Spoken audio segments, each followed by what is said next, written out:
Hello Red Devils, MUS Legend here and I'm back again with the video. So there's breaking news coming in. So Manchester United have had an improved £50 million bid rejected by Crystal Palace for right back Aaron Wan-Bissaka. Sky Sports News understands. So Wan-Bissaka, he's a fantastic right back, one of the most best defenders last season in the Premier League. And Manchester United have had an initial bid of 35 million rejected, and now an improved offer of £50 million has been rejected by Crystal Palace. This is breaking news because I thought £50 million for a player that broke into the first team only last season. I thought £50 million would be enough to secure the services of Aaron Wan-Bissaka, and that's on par with what Manchester City paid for Kyle Walker. But Crystal Palace have rejected this.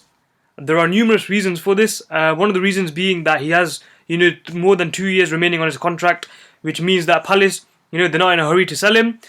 Second reason is that he's getting ample first team opportunities at Crystal Palace, and he's one of the first choice right backs. So for the player and for the club, they want to keep hold of him because he's a star player for them. And thirdly, this is more recently, Premier League clubs like Crystal Palace, they receive much more money from money broadcasting rights, and now they are not forced to sell their players to get more money because they're not in desperate need of money.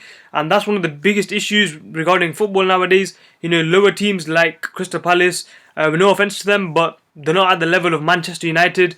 Back in the days, this bid might have been accepted, but nowadays Crystal Palace, they're not in desperate need for money, and they don't really need to accept any bids for any of their players.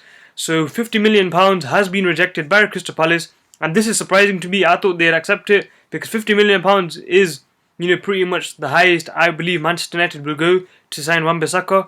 I doubt that they will bid 60-65 million for him. If Manchester United are the richest club in the world, then I don't really care how much money we pay for him. We need to sign class players, and Wan-Bissaka, he was one of the best defenders in the league last season, and I think Manchester United should go all out to sign him. But anyways, breaking news, it has been rejected by Crystal Palace. Let me know what you think about this in the comments below. Please like, subscribe. It's been MUS Legend.